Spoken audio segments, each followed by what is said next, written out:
usas mga tigpama ba sa inyong grupo, Sir Juvenal? Oh, balik yun mi diri para among maklaro na ang kanang proclamation 784 Okay. wala gyud na ang lot number dili mao dili sa kanang Mactan Airbase no, lahi sa Kanhulaw na siya. Ya dili na siya official document among balikon, wa na siya gi-approve, wa na siya pirma. Propose po na ang title pa lang daan, proposed military reservation mo na ilang gikuptan nga naa sila katungod. O most importantly, naagyod mi karon kay ganahan lang gyud mi makasabot sad ang mga tao. Correct. Oh. Labi no? Na unsa man gyud sinugdanan ani? Okay. Ang sinugdanan gyud ani ang dawtan kahagos kwarta. Na ideal di na mo di mi mention ngan nga ang kaning Abuetis Airport na ideal with kaning Air Force. So, O yan, naami resource person karon na mo gyud hands-on nga first gyud na mikuha sa mga information, pwede sa mo share about ana. Ang kaning Air Force bata pa ko na naami diri, okay ra gyud ang retired ka. Retired butangan na imong balay, retired. Pwede ra ka magpuyo di ka pahawaon. Karon nagpahawa mila mura mig humigas, ilang tamak-tamakan. O yan, naka-realize na tinas na di man din humigas mga tawo dai ka bawo may musturya. No? Kay tungod ana nga gidemand na gyud sa ila ang kaning Abuetis nga pahawaon na gyud mi kay gamiton na gyud. No? So mao ni ilang action diri karon.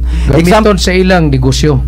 Naay Paita, no? So Dapat kamo nga mga retired servicemen sakop sa Philippine Air Force pagretiro ninyo human mo makalagad sur sa taas-taas nga higayon inyo gibuhis inyong kinabuhi, hatagan mo og igo sad nga benepisyo sa gobyerno bugti sa inyong pag-alagad god, di ba? usa lang ka example ang kanang golf course. Di man na ilahang yuta nganong nakaginansya mas na bawal ba yan na sa balaod na magbutang kag business sa military reserve golf course di ba? Awa nagbayad ba sila tax? Mo pangutan na rin ako wa man ko nagkuan. Naghatag ba sila beneficial SSS? Wala kay nanginahanglan man nag-proof na kani legitimate mo na owner sa yuta nya nagamit mo ang establishment para naamoy financial gains. Naadiri ang mga heredero walay negotiation na nakadawat sila na sila part na inon ta lang ang Air Force dili tagiya na pero nakadawat ba sila kaning mga heredero mga tagiya mga tumulak? Nahibong bitaw ko nga kanang Air Force pila na ka hektarya pati madakuha na. Unya gigamit ra man naghapak-hapak anang bulang guma. Kanang mga milyonaryo ana mag-abot-abot na kay mag-transact og mga negosyo. Asa may mas importante ang benepisyo o kinabuhi sa katawhan labi na ninyo nga mga retired Air Force officers, no? Di ba? Makaingon ko ba ko asa man ang security of tenure labi na ninyo nga nakaserbisyo sa gobyerno o sa tibok nasod, asa man ang security nga gihatag sa gobyerno para ninyo gikalimtan lang. Wa mo security. Paita. Dili paglaban na naman ni sa kwan, na naman ni kasor na sangat.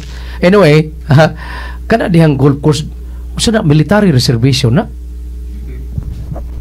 Apil na siya Sir Bob sa ilang kuan sa kaning 784 gyapon. Hektarya sana.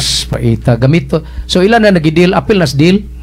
Wala na apil sa deal. Katong sa unahan kaning 784 di na gyud na buo.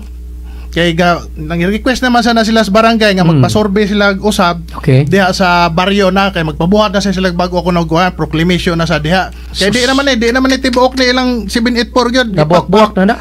Napahaka na chop na dito sa airport. Ila na nang gidil dito. So karon di amay lain nga ears ni sa mga tumulak sad ni.